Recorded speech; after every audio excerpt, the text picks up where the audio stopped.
نتعاجز مرات من عمل بسكت أو كعك ونحسه متعب، ماكو أسرع من هاي الطريقة. هسه بيضة واحدة وتبع وياها لأنها حبة حلوة كزبرة ودرسين، إذا تردون ممكن، وإذا تردون تخلون عنها كلها تخلون فانيلا، بس لازم نخلي مطيبات على مود رائحة البيض. خلينا 4 خواشيق أكل سكر، وبعد ما راح نضيف تقريبا 5 أو 6 ملاعق زيت.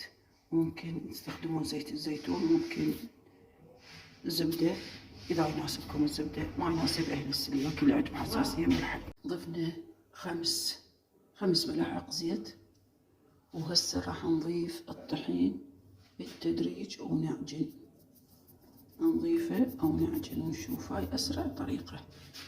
أرجع لكم بعد العجن. شوفوا شلون أصبحت العجينة. طبعا أصبحت هالشكل، يعني كأنما عجينة شكر لمن، يعني هشة. هسه ايش راح نسوي؟ راح أعجنها بإيدي.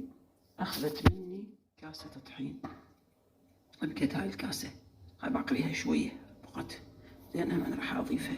كاسة طحين بقت هاي الكاسة أخذت مني. راح أبلل إيدي وأعجنها، بس أبلل إيدي يعني ما أضيف إلها ماي، وأعجنها على كيفي. أسويها أقراص قبل لا أعجن. هسه إيش راح أسوي للسرعة؟ راح أضيف السمسم. هسه رجعت لكم. هذا السمسم ضفت عليه سمسم مثل ما جاي تشوفون، وهسه راح أعجنها بالإيد. حسيت إنه هي مثلا تحتاج ماي، أضيف قطرات، ما أكثر بالماء، أنا أريدها على شكل بسكت أو كعكة تصير، ما تحتاج ماي، فقط بس أبلل إيدي وأعجن. أريدها تكون ما متماسكة جدا ولا لينة جدا، يعني ما بحيث أقدر أشكلها. هسه ما راح أكملها، راح تشوفون النتيجة. طبعا هاي بس لميت العجينة، بللت إيدي يعني ولميت العجينة. هالشي هسه هذا اللي راح ياخذ منها.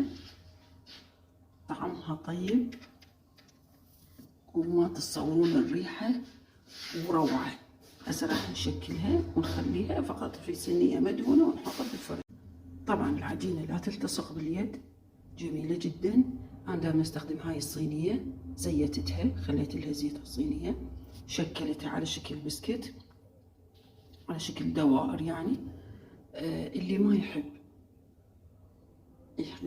ما يحب السمسم، أنا ما عندي مبروش، ممكن يضيف مبروش يطلع الطعم روعة.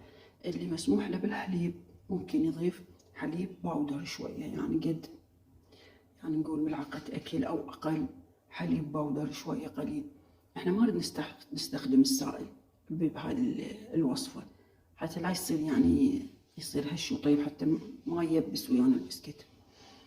اللي يحب يستخدم أي مكسرات ثانية، فستق، جوز. هذه هسه سويتها بالسمسم. والمطيبات الحبة الحلوة والدارسين، الهيل، الكزبرة، انتوا على راحتكم. ان شاء الله اسوي لكم نوع ثاني بالكاكاو والفانيلا، بس انا بسرعة ما استخدم الحليب. وهاي فقط كاسة طحين وحدة سويت لنا كل هاي الكمية. هسه الكهرباء مطفية، راح اخليها بالثلاجة، ما عليها شيء، تجي الكهرباء احطها بالفرن ونشوف النتيجة ان شاء الله.